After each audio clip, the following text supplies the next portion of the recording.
N R ಸರ್ಕಲ್ನ ಏನು railway ಮೇಲ್ಸೇತುವೆ ಕಾಮಗಾರಿ ತ್ವರಿತಗತಿಯಲ್ಲಿ ನಡೀತಿದೆ.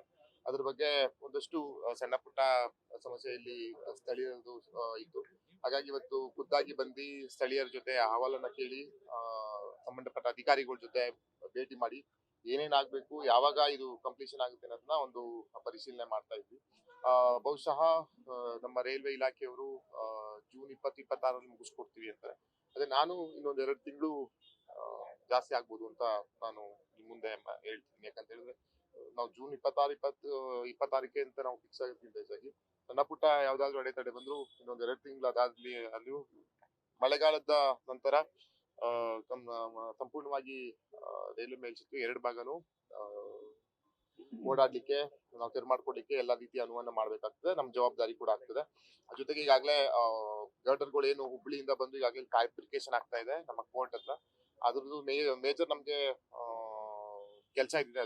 ಅದಾದ್ಮೇಲೆ ಫ್ಯಾಬ್ರಿಕೇಶನ್ ಎಲ್ಲ ಅಸೆಂಬಲ್ ಆದ್ಮೇಲೆ ಮತ್ತೆ ಒಂದು ಇನ್ಸ್ಪೆಕ್ಷನ್ ಬಂದು ಅವರು ರಿಪೋರ್ಟ್ ಕೊಟ್ಟ ನಂತರ ಗರ್ಡರ್ ಫಿಕ್ಸ್ ಮಾಡುವಂತದ್ದು ಏನು ಈ ಕಡೆ ಮಾಡಿದ್ದಾರೆ ರೈಟ್ ಸೈಡ್ಗೆ, ಅದೇ ರೀತಿ ಫಿಕ್ಸ್ ಮಾಡುವಂತ ಕೆಲಸವನ್ನ ಅವ್ರು ಮಾಡ್ತಾರೆ. ಜೊತೆಗೆ ಇಲ್ಲಿ ಸರ್ವಿಸ್ ರೋಡ್ ಲ್ಯಾಂಡಿಂಗ್ ವಿಷಯದ ಬಗ್ಗೆ ಸ್ಥಳೀಯರು ಒಂದು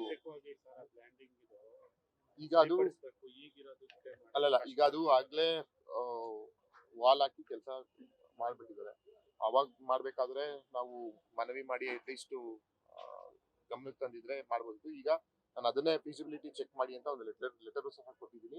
ಇನ್ನೊಂದು 7 days ಅಲ್ಲಿ ಆಗುಗಳು ಏನೇನ್ ಆಗ್ತದೆ, ಏನೇನ್ ಮಾಡ್ಬೋದು ಇದಕ್ಕೆ ಸಾರ್ವಜನಿಕ ಹಿತದೃಷ್ಟಿಯಿಂದ ಅಂದ್ಬಿಟ್ಟು ಫೀಸಿಬಿಲಿಟಿ ಚೆಕ್ ಮಾಡ್ಸೋಣ. ಅದರಲ್ಲಿ ವರದಿ ಏನ್ ಬರ್ತದೆ, ಸಾಧಕ ಬಾಧಕಗಳನ್ನ ಪರಿಶೀಲಿಸಿ ಸಂಬಂಧಪಟ್ಟ ಮೇಲಾಧಿಕಾರಿಗಳು ಗಮನಕ್ಕೆ ತಗೊಬಂದು ಇದನ್ನ ಸಮಸ್ಯೆಯನ್ನ ಸರಿಪಡಿಸುವ ಕೆಲಸವನ್ನ ಮಾಡೋಣ. ಅಲ್ಲ, ನಾನು ಹೇಳಿದಲ್ಲ, ಜೂನ್ ಆಗ್ಬೋದು. ಈಗ ನೀವು ಕಳೆದ 1 ವರ್ಷಕ್ಕೂ ಈಗಿಗೂ ನೋಡ್ಬೇಕು. ನಾವು ಬರೀ ಇಲ್ಲಿ ನೋಡ್ಕೊಂಡು ಹೋದ್ರಾಗಲ್ಲ, ಈಗ ಅಂಡರ್ ಪಾಸ್ ಅಲ್ಲಿ ಬಂದ್ರೆ ಏನೇನ್ ಕೆಲಸಗಳಾಗಿದೆ ಅನ್ನೋದನ್ನ ಕಣ್ ಮುಂದೆ ನಾವು ನೋಡ್ಬೋದು. ಹಾಗಾಗಿ ಕಳೆದ ಈಗ ಒಂದು 6 ತಿಂಗಳಿಗೂ ಯಾವಾಗ ನಾವು ಕ್ಯಾಬಿನೆಟ್ ಅಲ್ಲಿ ಅಪ್ರೂವ್ ಮಾಡಿ ನಾವು ದುಡ್ಡನ್ನ ಕೊಡ್ಸಿದ್ವಿ ರೈಲ್ವೆ ಮೇಲ್ಸೇತುವೆ ರಾಜ್ಯ ಸರ್ಕಾರದಿಂದ, ಅಲ್ಲ 50% ಶೇರ್ ರಾಜ್ಯ ಸರ್ಕಾರದ್ದು, 50% ಶೇರ್ ಕೇಂದ್ರ ಸರ್ಕಾರದ್ದು. ಹಾಗಾಗಿ 50-50 ಹಾಗಾಗ್ಲೇ ನಾವು ಯಾವಾಗ ರಾಜ್ಯ ಸರ್ಕಾರದ ಶೇರ್ನ ಸುಮಾರು 24 ಕೋಟಿ 22 ಕೋಟಿನ ರಾಜ್ಯ ಸರ್ಕಾರದಲ್ಲಿ ಕ್ಯಾಬಿನೆಟ್ ಅಲ್ಲಿ ಅಪ್ರೂವ್ ಮಾಡಿ ಕೊಟ್ಟ ಮೇಲೆ ಕೆಲಸ ಶುರುವಾಗಿ ಚುರುಕಾಗಿ ಕೆಲಸ ಮಾಡ್ತಿದ್ದಾರೆ. ಆ ಕೇಂದ್ರ ಸರ್ಕಾರದ 50% ದುಡ್ಡು ಸಹ ಬಿಡುಗಡೆಯನ್ನು ಮಾಡಿದ್ದಾರೆ. ದುಡ್ಡಿನ ವಿಷಯದಲ್ಲಿ ಯಾವುದೇ ರೀತಿ ಸಮಸ್ಯೆ ಇಲ್ಲ. ತ್ವರಿತಗತವಾಗಿ ಕೆಲಸ ಆಗ್ಬೇಕು. ಜೊತೆಗೆ ಇದು ಸಣ್ಣದ ಕೆಲಸ ಅಲ್ಲ. ರೈಲ್ವೆ ಮೇಲ್ಸೇತುವೆ ಅಂದ್ರೆ ಜವಾಬ್ದಾರಿ ಜಾಸ್ತಿ ಇರ್ತದೆ, ಮತ್ತೆ ಟೆಕ್ನಿಕಲ್ ಇಶ್ಯೂಸ್ ಇರ್ತದೆ, ಮತ್ತೆ ಎಲ್ಲಾ ಮುಂದೆ ಆಗಿರೋ ಕ್ರಮಗಳನ್ನ ನೋಡಿ ಮಾಡ್ಬೇಕಾಗ್ತದೆ. ಹಾಗಾಗಿ ಸ್ಟೇಜ್ ಬೈ ಸ್ಟೇಜು ಕೆಲಸ ಅಂತೂ ಆಗ್ತಾ ಇದೆ. ಆದ್ರೆ ಜೂನ್ ಅಂತ ಹೇಳಿದರೆ ನಾನು ಭಾಗಶಃ ಒಂದ್ 2-3 ತಿಂಗಳು ಜಾಸ್ತಿ ತಗೊಳ್ತೀನಿ. ಯಾಕಂತ ಹೇಳಿದ್ರೆ ನಾ ಎಲ್ಲಾ ಕಡೆ ಕಾಮಗಾರಿಗಳು ನೋಡಿದಾಗ ಅವ್ರು ಅದೇ ಇದಕ್ಕೆ ನಾವು ಸ್ಥಿತಾನೋಗಕ್ಕಿಂತ ಈಗ ನೀವು ನೋಡ್ಬೋದು ನ್ಯಾಷನಲ್ ಹೈವೇ 75 ಈಗ ತ್ವರಿತಗತಿ ಮುಕ್ತಾಯ ಹಂತಕ್ಕೆ ಬಂದಿದೆ. ನಾನು ಅದು ಹೇಳಕ್ ಹಿಡಿದಾಗ 1 ವರ್ಷ ಆಗಿದೆ. ಹಾಗಾಗಿ ಕೆಲಸ ತ್ವರಿತವಾಗಿ ಕೆಲಸಕ್ಕೆ ತೆಗೆಯುವಂತ ಕೆಲಸನ ನಾವು ಮಾಡ್ಬೇಕು. ಇದನ್ನಂತೂ ಆದಷ್ಟು ಬೇಗ 2 ರಸ್ತೆಗಳಲ್ಲೂ ವೆಹಿಕಲ್ ಮೂವ್ಮೆಂಟ್ಸ್ ಗೆ ಮಾಡುವಂತ ಕೆಲಸವನ್ನ ನಾವು ಮಾಡ್ತೀವಿ. ಈಗ ಸರ್ಕಲ್ ಗೆ ಬಂದು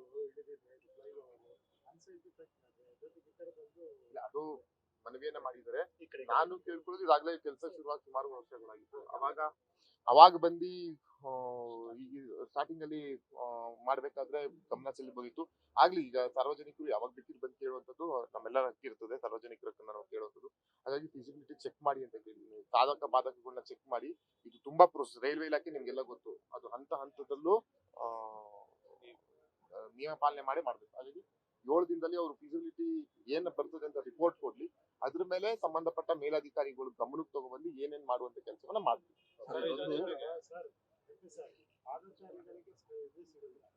ಅದೇ ಸಾಧಕ ಬಾಧಕಗಳನ್ನ ಚೆಕ್ ಮಾಡಿಸ್ಬಿಟ್ಟೆ ಮುಂದಕ್ಕೆ ನಾವು ಹೋಗ್ತೀವಿ. ಅದ್ರಲ್ಲಿ ಯಾವುದೇ ವಿಷಯ ಇಲ್ಲ. ಈಗ ಫಸ್ಟ್ ನಮ್ಗೆ ಕೆಲಸ ಆಗ್ಬೇಕಾಗಿರೋದು 2 ಕಡೆ ಟ್ರಾಫಿಕ್ ಮಾಡ್ಬೇಕು. ಆ ಗರ್ಡರ್ಗಳು ಫಿಕ್ಸ್ ಮಾಡಿ ದೊಡ್ಡ ಜವಾಬ್ದಾರಿ ಆ ಕೆಲಸ ಇರುತ್ತೆ. ಅದನ್ನು ಜೊತೆಲೆ ಪ್ಯಾರಲಲ್ ಆಗಿ 2 ಕೆಲಸನೂ ಮಾಡೋದಕ್ಕೆ ಮಾಡ್ತೀವಿ. ಸರ್, ಇದ್ರ ಜೊತೆ ಬೇಲೂರು ಈಗಾಗಲೇ ಅದು ಮಂಜೂರಾತಿ ಆಗಿದೆ.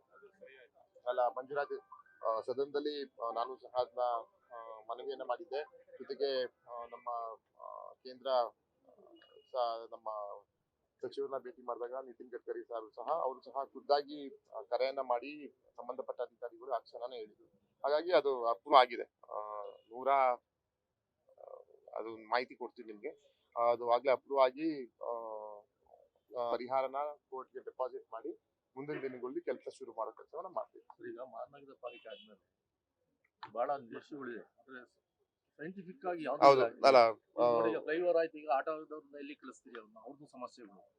ಈಗ ಮಹಾನಗರ ಪಾಲಿಕೆ ಈಗ ಒಂದ್ ಸಣ್ಣ ಕುಟುಂಬನ ದೊಡ್ಡದಾದಾಗ ಎಕ್ಸ್ಪ್ಯಾನ್ಷನ್ ಆದಾಗ ಸಮಸ್ಯೆಗಳು ಅದು ಸಹಜ. ಹಾಗಾಗಿ ಮಹಾನಗರ ಪಾಲಿಕೆ ನಾನು ಒಪ್ಕೊಂತೀನಿ ಸಣ್ಣ ಪುಟ್ಟದ್ದು ಕಂಪ್ಲೇಂಟ್ ನ್ಯೂನ್ಯತೆಗಳಿದೆ ಅಂತ. ಆದ್ರೆ ಅಧಿಕಾರಿಗಳು ಸ್ಟಾಫ್ ಕಡಿಮೆ ಇರೋದು ಅದರ ಒಂದು ಕಾರಣ. ಯಾಕಂತ ಹೇಳಿದ್ರೆ ಇವಾಗ ಅಪ್ಗ್ರೇಡ್ ಆಗಿರೋದ್ರಿಂದ ಆಫೀಸ್ ವರ್ಕ್ಸ್ ಆಗಿ ಸರ್ಕಾರದಿಂದ ನಾವು ಹೊಸದಾಗಿ ಸ್ಯಾಂಕ್ಷನ್ ಮಾಡಿಸ್ಕೊಬೇಕಾಗ್ತದೆ ಹೊಸ ಸ್ಟಾಫ್ಗಳನ್ನ.